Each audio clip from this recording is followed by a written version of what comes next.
Welcome, everyone, and thank you for joining us for the webinar, The Extraordinary Impact of Our Best Bosses, with our presenter, Duncan Ferguson. My name is Lucy Sandell, and I'm the Senior Associate Director of Career Advancement for your Northwestern Alumni Association.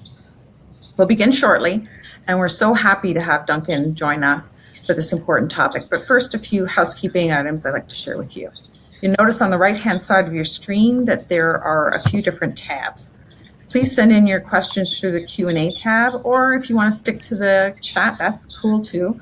We're saving time at the end of the presentation to answer questions, so please send them in now and throughout the webinar. You'll also notice that there's a handout. If you look above where we're all writing in our chats, handouts is on the right-hand side. Please make sure you have a good internet connection with no other tabs open on your screen, as this could interfere with your understanding or hearing the webinar.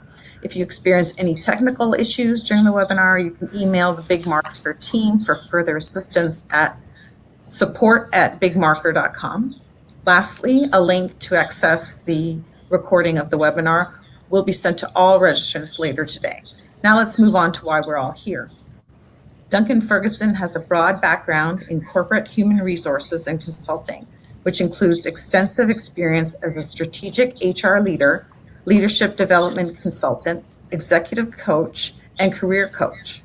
Duncan has had several leadership coaching engagements with such firms as Exelon, TrueServe BP, Ernst & Young, Amstead, First West Bank, the Federal Reserve Bank, and Precoat Metals. Now I'm going to hand it over to Duncan. Thank you so much for joining us today.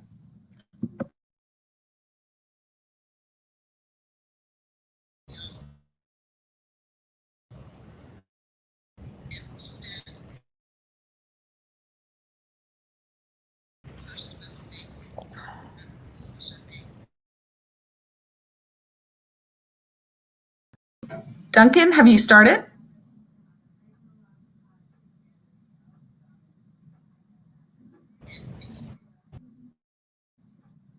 Duncan, I can't hear you.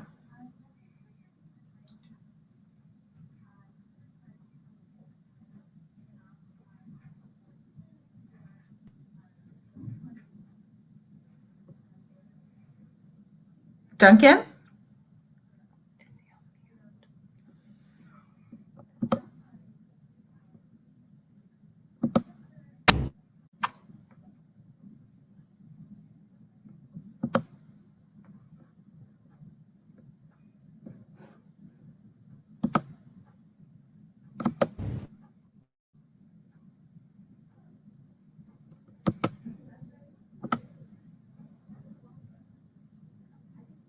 Nope. Cool.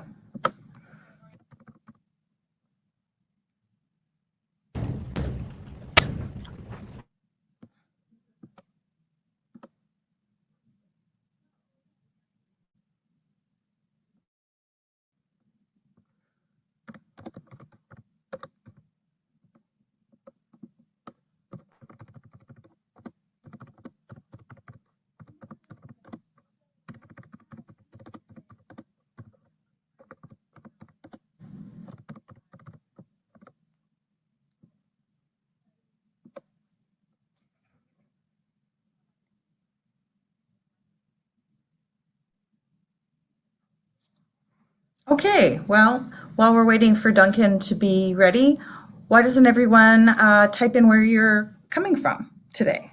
Hinsdale, okay, cool. Minnesota, exclamation mark, ready to go. Mexico, cool. I bet it's beautiful there. Nashville, Monroe, Wisconsin, Brazil, oh cool. New Jersey, NYC, another New Yorker, Chicago, Niles, Boston, Brantford, Connecticut, Orange County. Oh my gosh, y'all are so cool. Look at where you're all from. I love it. Oh, Canada. We're in Canada, Roger. I'm from Montreal. Evanston, Dallas, Louisville, St. Paul. Bronzeville neighborhood. This is great. Houston, nice.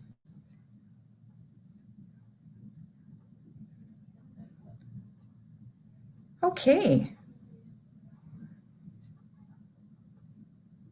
Portugal, beautiful. Toronto, nice. Munich. Wow, what an international crowd we've got. That's great. So while we're waiting for Duncan to get settled, who here, who's participating, who's actually had a best boss?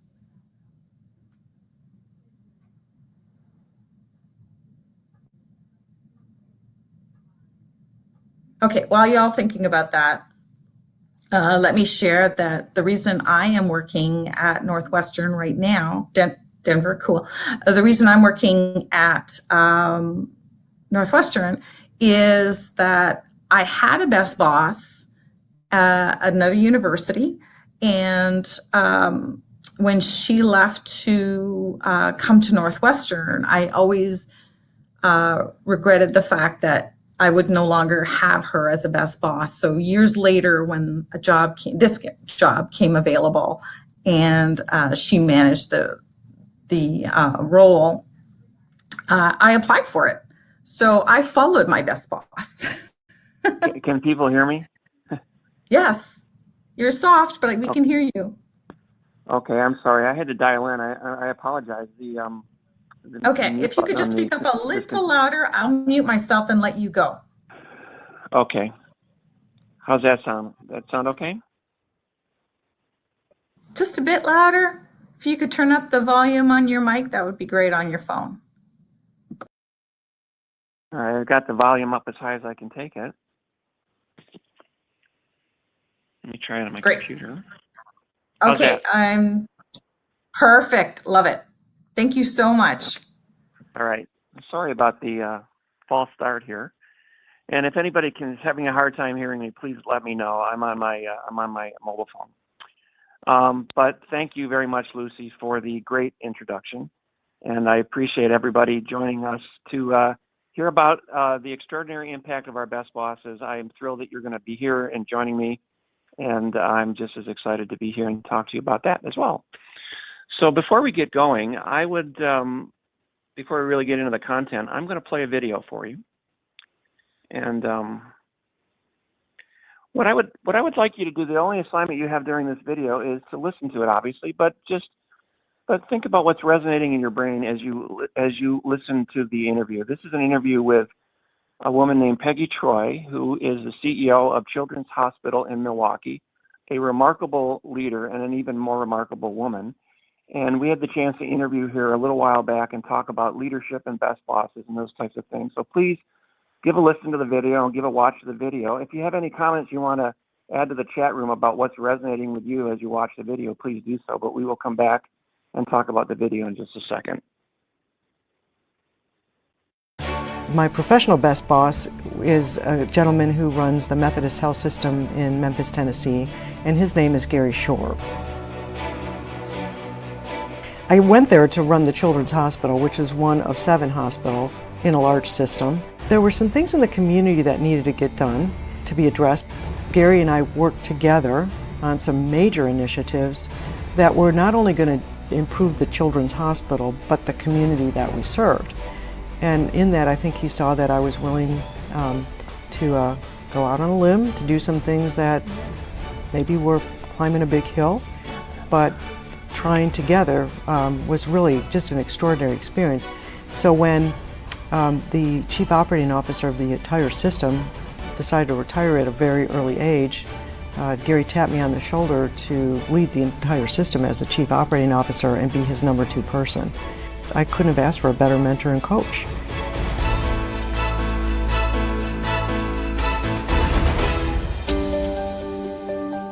I came from an organization before I went to Methodist where you had to be perfect and you were worked out of a platform of fear on many levels.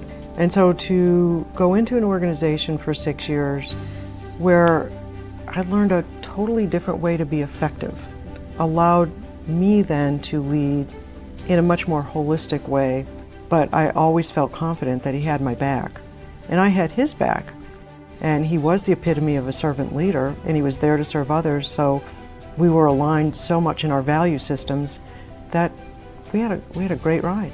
I think the thing that grounded us every time and would always lead us to the right answer to the question is purpose. We were there to serve. People need to trust you as a leader, trust you as a community partner, trust you as an individual who's going to always be honest and forthright. In a large organization like that, collaborating was core. Gary didn't lead with his ego.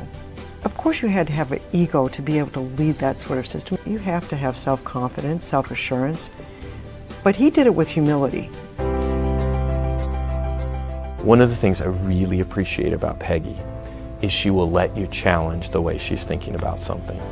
And one, she usually invites it. She will say, okay, what are we not thinking about, or how do we need to think about this differently? She's a nurse, a mom, and a wife, and in her leadership style, she has a little bit of that nurturing. And as a young, aspiring leader, having someone with that nurturing character was critically important because she encouraged, she taught, and she inspired by what she did. I've modeled Gary here in many ways. Here at Children's, we want the children of Wisconsin to be the healthiest in the nation. That's our North Star. I want servant leaders on this team who know that we serve a greater purpose, and that's making kids' lives better. And if that's how they lead, how they show up, they can become part of the team. I expect that we're going to be on our game and be innovative and creative and do all the things we need to do to make kids' lives better, but we're going to make mistakes. And we have a saying around here, fail fast. Because if you're going down the wrong track, fail. Let's look, analyze, and move on. And that's why I think we've been particularly successful in this market. Peggy has pushed me outside of any boundaries that I thought I could achieve. And I really think that's what great leaders do, right? They get you to do things that you never thought you were capable of doing. And then they say, now what's next? What are we going to do next? She speaks to every employee. She takes genuine interest. It could be one of her senior team members. It could be one of our housekeepers. It could be a nurse on the floor. She wants them to know who she is. She wants to express that kindness, and she wants to hear from them. How's it going? What do you need? I'm so motivated to motivate people, to help people become all they can be. And I do it in a way of appreciation, gratefulness, but also a high level of discernment about what it's going to take to make them be all that they can be. Because I've hired some pretty young people, people that are young in their careers, and took a risk, put them in some pretty important positions. But I feel that with a team that's very collaborative and collegial, and also with my willingness to spend the time with them, that I set them up for success. Because what you want to see at the end of the day is these people flourish, do better than you did. It doesn't get better than that. And I don't know that everybody feels that somebody doing better than them is okay. But the best thing you can do is walk out of the organization and hope that the organization is going to be led even better than when you were there. Best bosses should want people to move on to things that will fulfill their lives. One of the things we do really well around here is succession planning. We have depth charts on every position with every leader to assure that we have continuity and stability. So it's not just about any one person. Gary changed the course of my career and my life.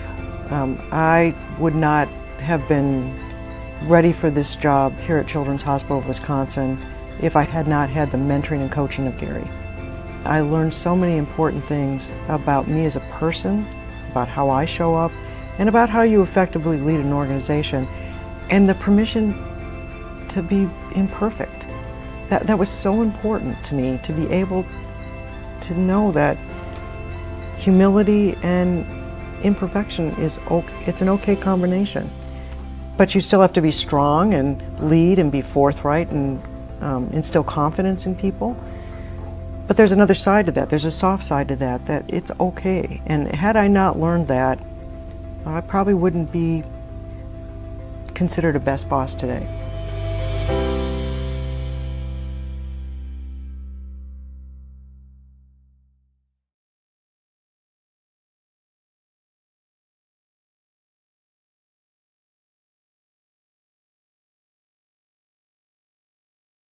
I hope everybody really enjoyed that video. We love doing that with Peggy. Again, as you can tell from just watching the video, what a remarkable woman she is.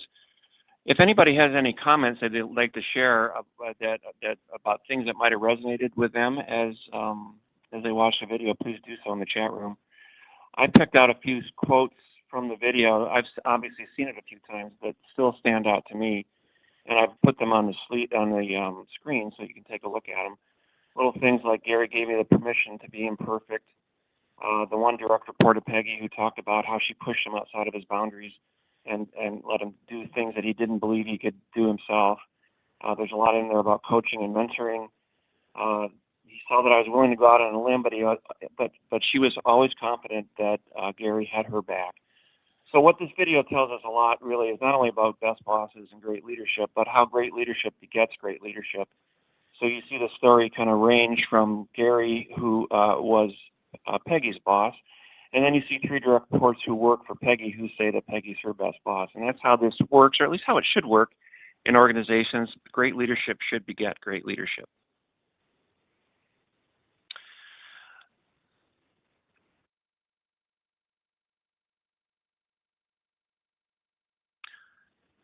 Okay, now I want to go and talk a little bit about a best boss study that is the main content of this webinar, and I want to share with you. I will tell you a story about how I got involved in best bosses and interested in best bosses just to begin with. It was a few years ago. I was having lunch with a really good friend of mine, Joel. He had asked me out to lunch. I hadn't seen Joel in a while, and I actually kind of suspected that maybe he was ready to start his job search. He was in kind of a tough job, tough company, tough culture, and maybe he wanted to have lunch with me, not just because I'm a good guy and have fun to have lunch with, but also maybe to start his networking process. So we had lunch, and during lunch I asked him, "How's your job going, Joel?" And he responded in a way I don't hear a lot of people responding when they talk about their jobs. He said it's the best job he's ever had before in his life. And he wanted to tell me how great his job was. And then he looked at me and said, "The reason I love this job is because I work for the best boss I've ever worked for in my career." So I wanted to hear more about that. And he explained, and he told me some remarkable things about this individual. He gave him plenty of room to make his own decisions. He was compassionate. He focused on his learning. He made sure that he understood the organizational politics and the context of everything he did, and he had compassion and certainly was concerned about Joel, not only as an employee, but as a person as well. At the end of the lunch, Joel started to look a little forlorn, and I asked him what was going on. He said, "The only problem I have with this is I don't think I'll ever be able to work for anybody else again because this experience has been so remarkable." And it was that comment that Joel made that really made me kind of sit and reflect about what we had just talked about.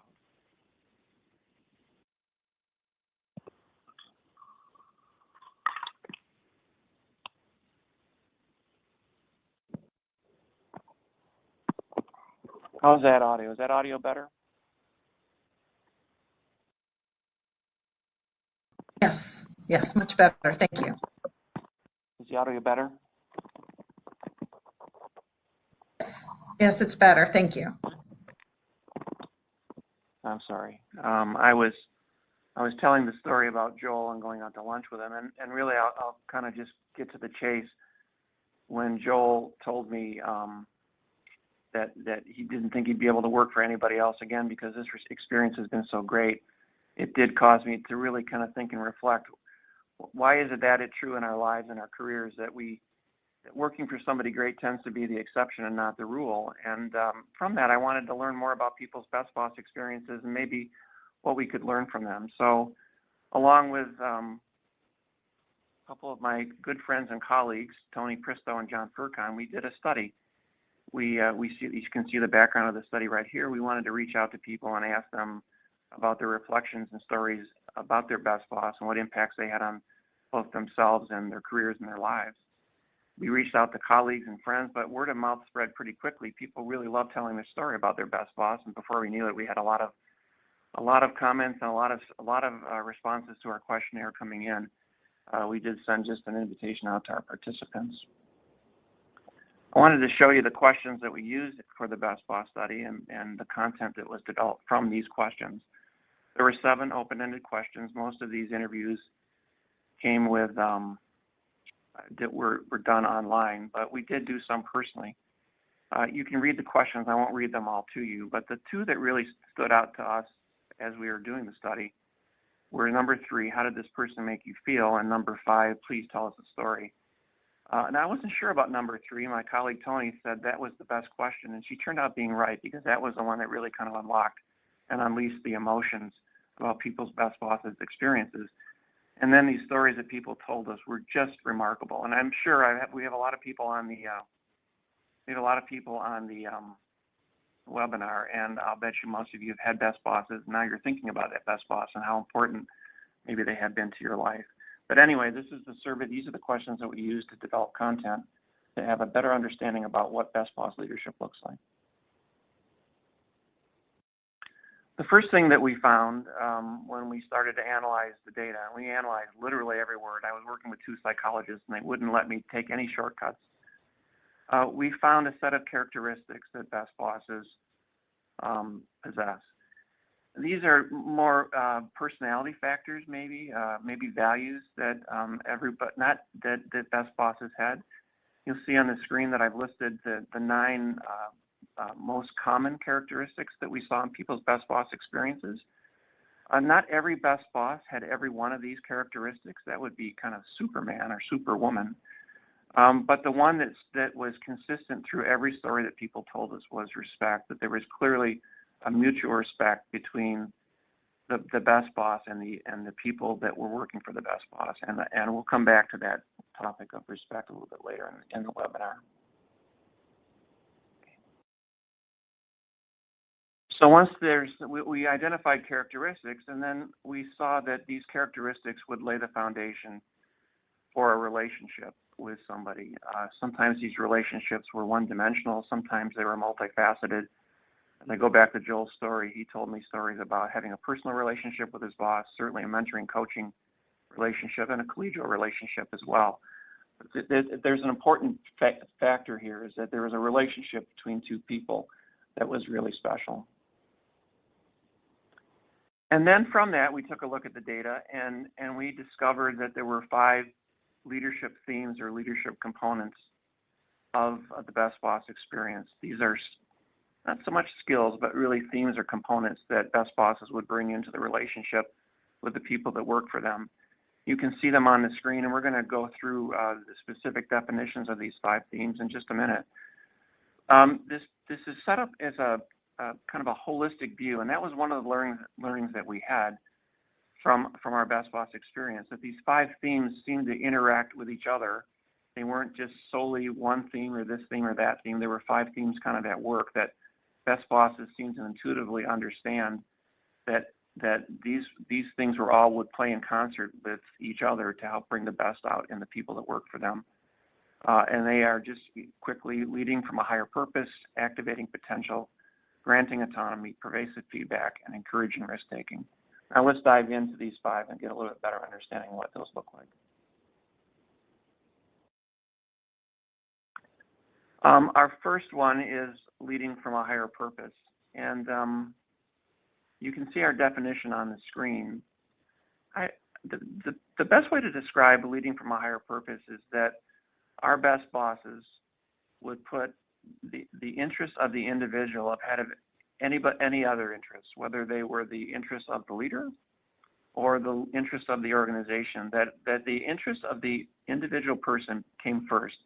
That was first and foremost the important part of the relationship for the leader. You can think about values-driven leadership. There's the term in there, servant mentality. That's kind of a common phrase these days around some leadership competencies. Now, within each, over the next 5 slides, you'll see 2 or 3 quotes for each one of our definitions. And what we did is I pulled quotes from from the actual survey responses or the interviews, just to give some color to what this definition actually looks like. And as you can see, the first one, it talks about trust and respect, which is a topic, again, we'll continue to come back to. But the second one is always one of my favorite ones. Somebody told me, whenever I'm in a situation, I oftentimes, or maybe all the time, now that I'm a leader, I think about what would my best boss do in this situation? What's the right thing to do?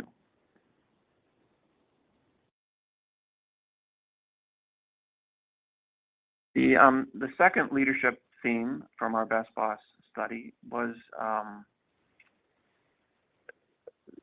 being a proactive advocate. It's really what we call activating potential. And it's kind of a fancy way of saying development, but it really is more than development. Because this person leads from a higher purpose and puts the interests of the individual ahead of all else, they become very invested in your potential and trying to understand what your potential can be. And then they make it their mission in life to bring it out of you. So we heard so many stories. You even heard it on the video when talking about activating somebody's potential and pushing me out of my comfort zone. You can see that in one of the quotes where this best boss just made it their mission in life. This is the potential that this person has. And now I am going to do what I can to help actualize that potential. The interesting thing, a lot of the stories that people would say was very uncomfortable, and maybe you've been in that situation yourself. It's very uncomfortable to get pushed out of your comfort zone. And there's some obligation for you to step out there with some fear and some anxiety to go and do what your best boss believes that you can do. But in every case, it's a really special component of activating your potential and developing and growing the kind of person that you can be. And it all starts with somebody who really believes, who sees what you can do and believes in you. The second quote, I love that term. My best boss was an advocate for my best self. And how cool is that? The third one, component is what we call granting autonomy. This is well more than just giving somebody space and being a hands-off leader or a laissez-faire leader. This is more about setting the foundation to allow people to make their own decisions. So as you can see in the definition, we're talking about where a leader, a best boss, would help you understand the business and the organizational context of things, organizational politics, would make sure that you had the skills to be able to do your job right and make your own decisions, would make sure that you understood what your role was, and certainly that there were clear performance expectations. And you can see these two quotes that kind of talk a little bit more about what granting autonomy means to them. And certainly when I heard from Joel in the story that kicked things off, there was a lot of granting autonomy in the relationship with his best boss. I do like to make a quick comment about the last quote about the best boss in this situation always being available. It reminds me of the story. I was talking to a friend of mine about his best boss during his formative years, and he said, my boss was really, really, really busy, and I had a hard time getting time with him. But whenever I did get time with him, sometimes it might only be 15 minutes, that boss was always present. The phone was turned off, the computer screen was turned on, and that 15 minutes, it was all mine. And he said, sometimes that's really all I needed, but I needed to make sure that 15 minutes would be all mine. I'm sure that we've all been in situations where we're talking with somebody, maybe it's our boss, and we're just describing things, or there's an issue or problem, and you don't feel like that person is fully present. But that is extremely important and a big piece of granting autonomy.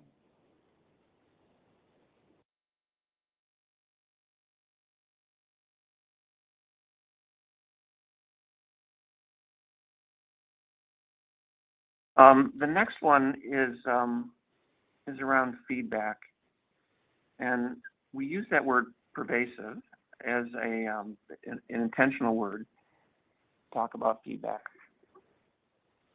And really what this means is that feedback is just a natural part of the relationship between your best boss and yourself.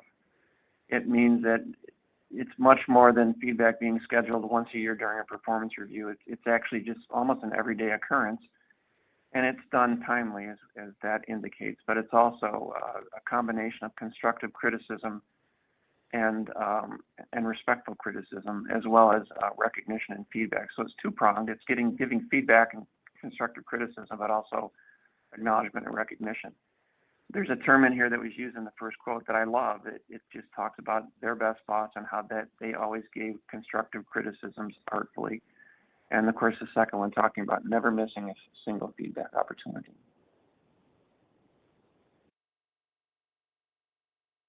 The last one got maybe the best stories and the most comments during our study was about risk-taking and the connection between risk-taking, learning, and mistakes.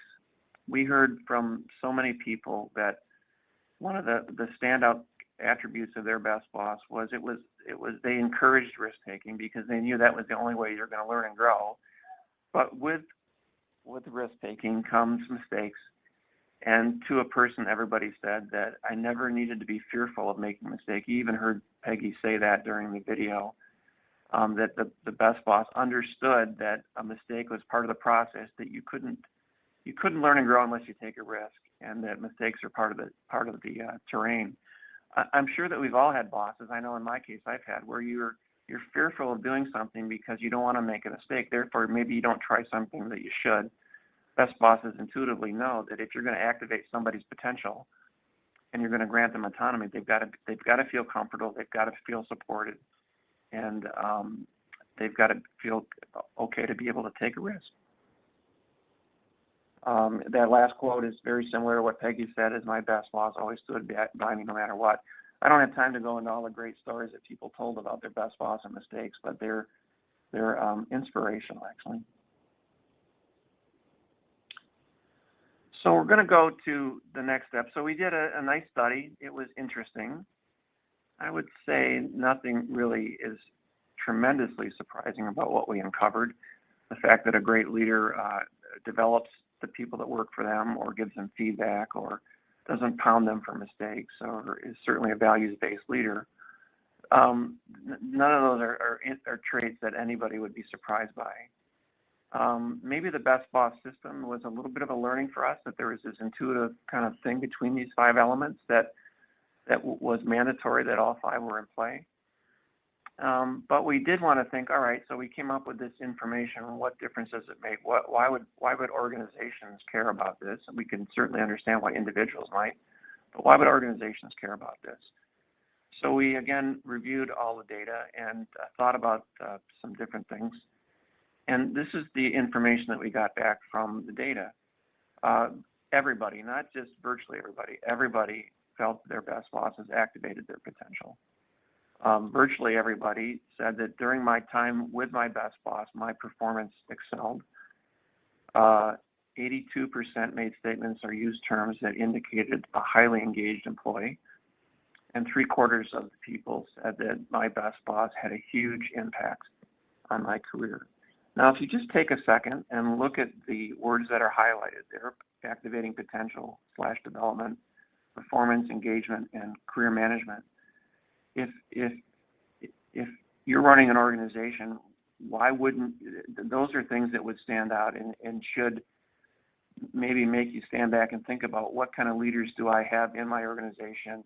What is my leadership brand within my organization? And are they focusing on these things to the point where we have fully engaged employees who are making an impact and performing, and then you can draw kind of an extension to that probably adds to retention too.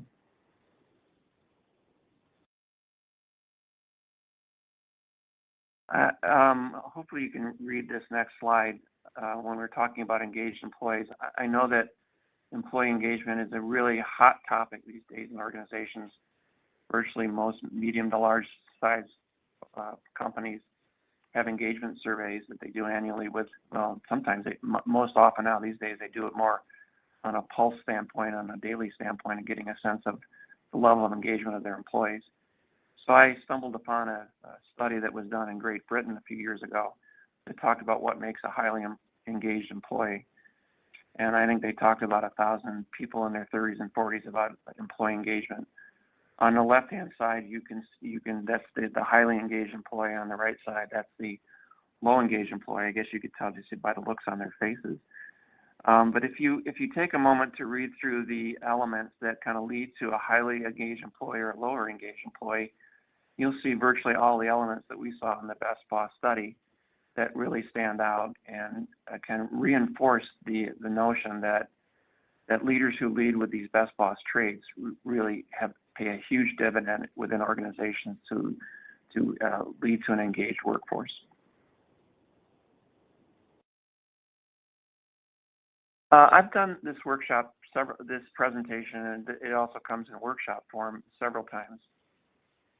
Early on when we did this, we got a lot of questions from people that said, all right, this all makes sense, and this is the kind of leader I'd like to be, but what can I do? What kinds of behaviors do I need to focus on to start at least thinking about becoming somebody's best boss or certainly a better leader? And what we did from those questions is we developed a self-assessment tool that you all have access to as a result of participating in this webinar. And what we did for each one of the 5 Best Boss leadership components, we identified 8 behavior statements from the survey responses themselves. So on the screen, this is the first one. There's 8 statements that are tied to leading from a higher purpose. Each one of the 8 statements we took directly verbatim from the survey responses themselves. I've used this in my executive coaching when we talk about people leadership. And many times I'll let the leader just do a self-assessment of themselves against these behaviors, or we'll use it with a team if there's a good relationship between the person and the leader and the team. We'll let the team complete this so that the leader themselves can get kind of an assessment of where they stand against these behaviors, and they can make some decisions on how they'd like to move forward and what kinds of behaviors they'd like to improve on so that they can be more of a best boss leader with the people that work for them.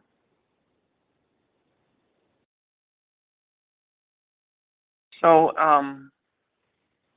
that's a lot about organizations and why best bosses and leaders with best boss leadership components in their style make a difference, and hopefully this all makes sense to you. But honestly, to me, there's a bigger stake here, a bigger picture that I want to chat with. And I know that you can see on the screen some different numbers from surveys that we've pulled together. I'm going to read through those in a second, but as we started to kind of listen to the stories that people were telling us about their best bosses, they went beyond the workplace, and we started talking about the actual individual and the impact these people had on their lives, not just their working lives. So it's not hard to find, unfortunately. There's a lot of data out there that talk about the relationship between our boss and our health. So I pulled together just 5 here for some fun. Usually during the webinar, or during a presentation, I let people kind of guess what the numbers are, but we can't do that today. So I'm just going to read through them really quick. What percentage of people report their best boss to be their most stressful part of their day? 75% of us say that that's the most stressful part of my day, 3/4 of us. What percentage of people experience bad health as a result of a bad manager? Half of us. 35% of people are more likely to have a physician-diagnosed illness due to a bad manager. This one always cracks me up. What percentage of people would take a new boss over a pay raise? 60% of us said, I'd rather have a new boss than a pay raise. And then there was a study done in Sweden a few years back that talked about what it meant, how much does working for a best boss lower your risk of a heart attack? And it went down 20%. Now I'm just going to stop for a second and let you look at those numbers again, and just let you reflect on the importance of leadership, not only in your working life, but in your whole life.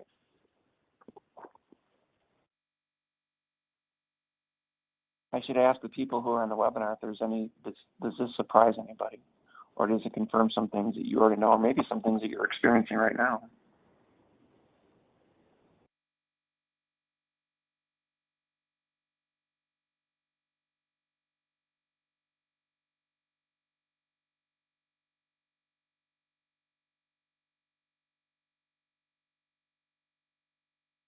So as I mentioned, we got a lot of feedback from people that talked about the importance that this best boss relationship had on their entire lives. And we pulled out 4 comments. We could have pulled out 30 comments that talk about this, but I wanted to share those with you and let you just take a look at them. And really what we heard from people is that this person had an influence on how I see the world, how I treat others, how my values, what my values are, and how important they are. And really sometimes friendships would develop as a result of it. The last quote is actually my quote. When I worked for one of my best bosses, frankly, he made my whole life brighter. And when I mean my whole life, I was so content and happy at work and feeling so engaged and involved that my whole life is brighter. And I know that my family benefited from it because I was happier at home. And it just made a holistic kind of difference in my life. And I think that's what Joel was talking about in the first story that I mentioned about the importance that this person had on his life.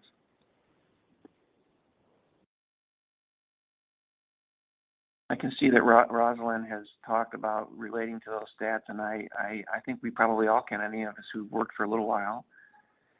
And Natalia, I believe, was asking for the sources of these numbers, and I can share those with Lucy so that she can get those to you.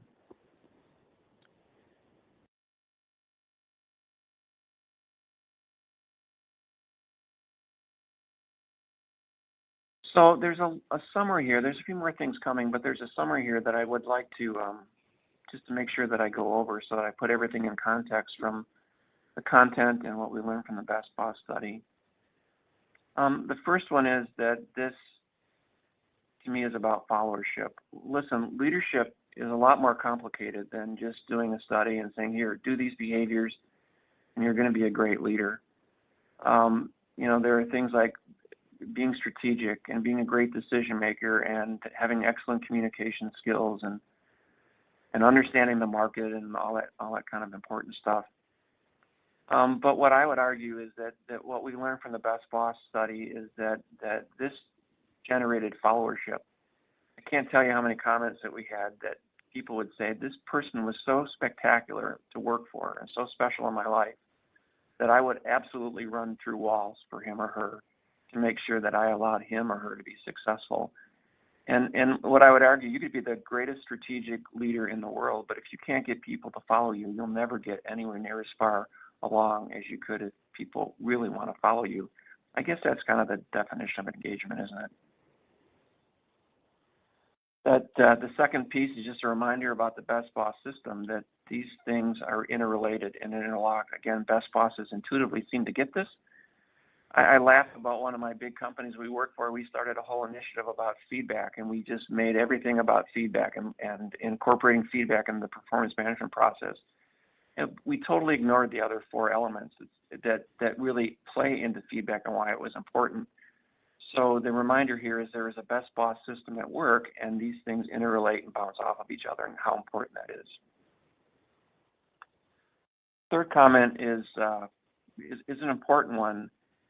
My best boss isn't your best boss. This one always makes me smile because the first person that completed our study was a peer of mine, Ovi. She was on the executive leadership team with me at my last corporate job.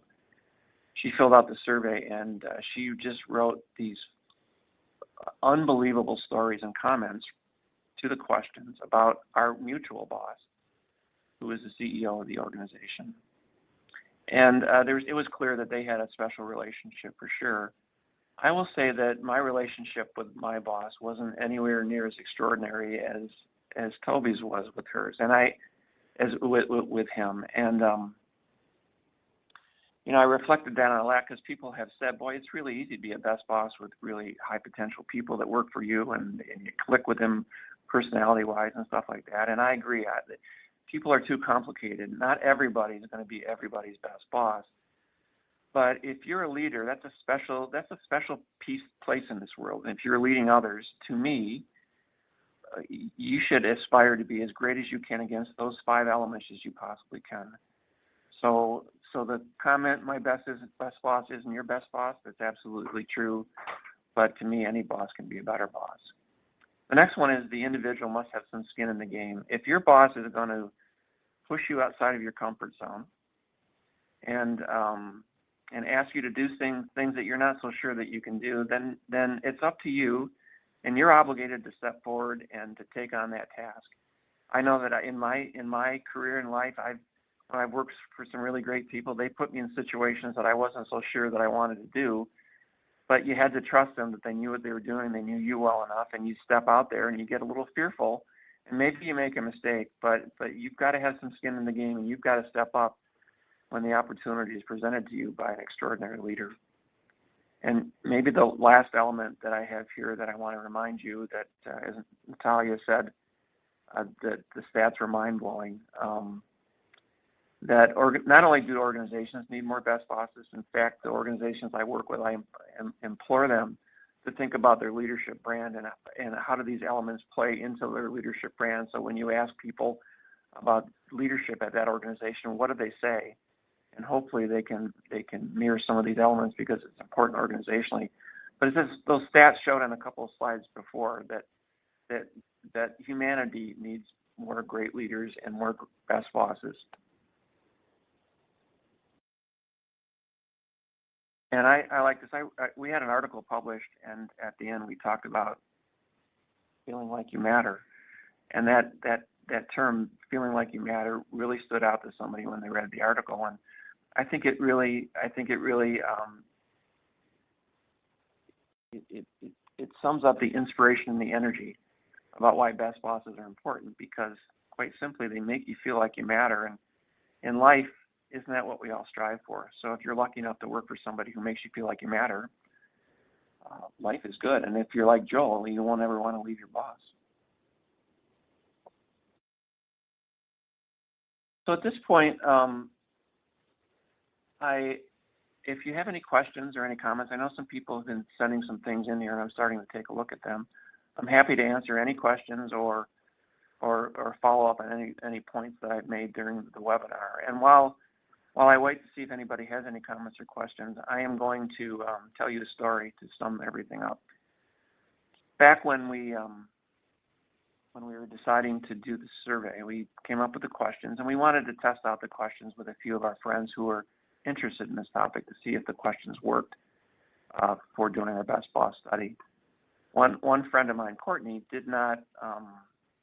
didn't respond to me, which was surprising in a way because I knew how interested she was in this, but she was also really busy, and I didn't hear from her again for maybe 2 or 3 months with a big apology. But she finally took the time to complete the survey on her best boss, somebody had happened along in her life in her formative years, and caused her to want to reach out to her best boss, a guy named Bob, who she hadn't spoken to in about 10 years, just to tell him how important he was to her, not only in her working life and career, but in her life. Once she started to kind of reach around to connect with Bob, she found out something sad, that he was terminally ill. He was in the hospital and really not doing well, and she wasn't able to see him. So she wrote a letter that she gave to Bob's wife, and you can read it here, but I'm going to read it out loud because I think you might want to just listen as I read it. She wrote this letter to Bob and gave it to Bob's wife, who read it to him in the hospital. Thank you. Words can't express what your support, mentorship, guidance, and friendship have meant to me all of these years. I'd not be the professional or person I am today without you and all you've given me. I'm incredibly grateful, appreciative, and privileged to have known and worked with you. I will take everything that you've taught me into all of my future roles in work and life as a colleague, friend, wife, and mother. So Bob's wife had the chance to read that to him while he was in the hospital. He passed away a short time afterwards, but how nice was it that Courtney was able to connect with Bob to tell him what he meant to her in her life. Courtney said that they even took excerpts from Courtney's responses to the survey in this letter and were read aloud at Bob's funeral. And it's a moment, it's a touching moment, and it still kind of tears me up a little bit when I hear this story because it was so special. And I think that this is the power, this is the inspiration, this is the energy that these people give to us in our lives, and we're lucky when we have them. And sometimes it's nice that you're even able to take the chance and say thanks to somebody like this.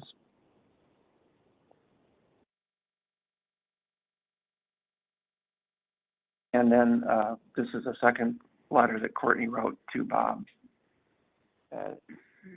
I'll let you just take a second to read it.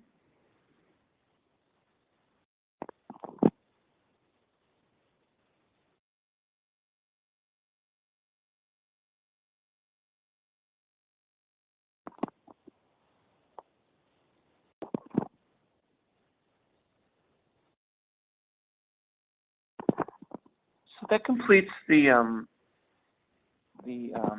content of the webinar. I do have some follow-up, some information for you if you'd like more information.